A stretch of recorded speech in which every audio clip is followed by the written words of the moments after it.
बहुत वक्त पहले की बात है। गांव धनपुर में एक गरीब और यतीम लड़का रहता था जिसका नाम राजू था। माँ बाप के इंतकाल के बाद राजू के पास ना कोई घर था और न ही कोई सहारा। वो छोटे मोटे काम करके किसी तरह अपना पेट भरता था। कभी वो किसी के खेत से घास काटता तो कभी किसी की भैंस चराता। लोग उसे काम के बदले कुछ रोटियां दे देते और उसी से उसका गुजारा होता। रात को वो गांव के पुराने मंदिर के बाहर सो जाता। ठंडी हवा में समटते हुए वो आसमान के तारों को देखता और सोचता, क्या मेरी जिंदगी कभी बदलेगी। एक दिन गांव के लोगों के ताने सुनते सुनते राजू ने ठान लिया कि अब वो यहां नहीं रहेगा। उसने सोचा, अगर किस्मत बदलनी है तो मुझे अपने गांव से बाहर जाना होगा। इसी रात वो गांव के छोटे से रेलवे स्टेशन पहुंचा। जेब में एक पैसा भी नहीं था, लेकिन दिल में बड़े ख्वाब थे। वो बगैर टिकट माल गाड़ी में छिपकर शहर की तरफ रवाना हो गया। शहर के बड़े रेलवे स्टेशन पर उतरते ही राजू को एहसास हुआ कि ये जगह उसके गांव से बिल्कुल मुख्तलिफ है। चारों तरफ भीड़ थी, लेकिन किसी के पास किसी के लिए वक्त नहीं था। भूख से बेहाल वो स्टेशन के एक कोने में जा बैठा। कुछ देर बाद एक कुली ने उसे वहां बैठे देखा। कुली उसके पास आया और बोला, अरे बच्चे, यहां ऐसे क्यों बैठे हो।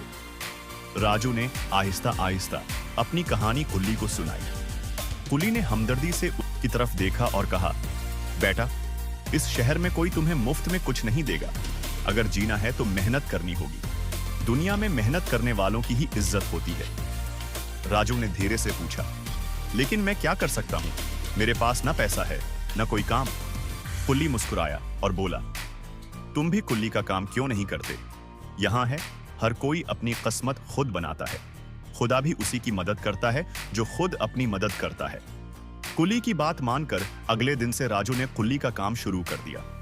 मुसाफिरों का सामान उठाता और बदले में पैसे कमाता। दिन भर काम करने के बाद वो रात को स्टेशन के एक कोने में सो जाता। सर्दी और भौक अब भी थी, लेकिन उसके हौसले मजबूत थे। एक दिन एक ट्रेन से एक ताजर उतरा। वो सफेद धोती कुर्ता पहने एक मुअज्जिज शख्स लग रहा था। राजा दौड़कर उसके पास गया और कहा, साहब, आपका सामान उठा दूं?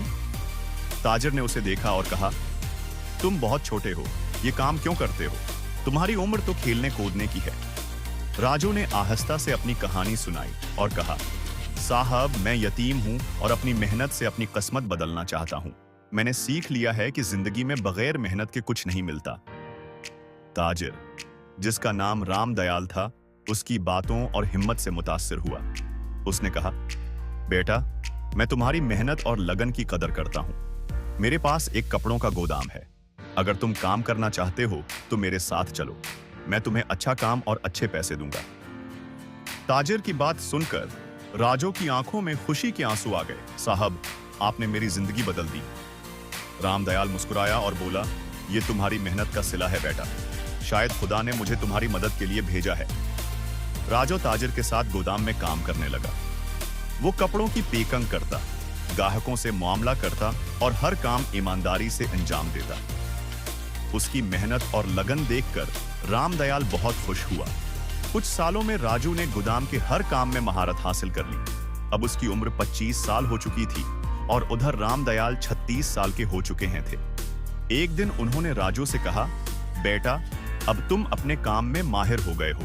अब वक्त आ गया है कि तुम अपना कारोबार शुरू करो। मैं तुम्हारी मदद करूंगा। रामदयाल की मदद से राजू ने कपड़ों की एक छोटी दुकान खोली। उसने अपनी ईमानदारी और मेहनत से दुकान को कामयाब बना दिया।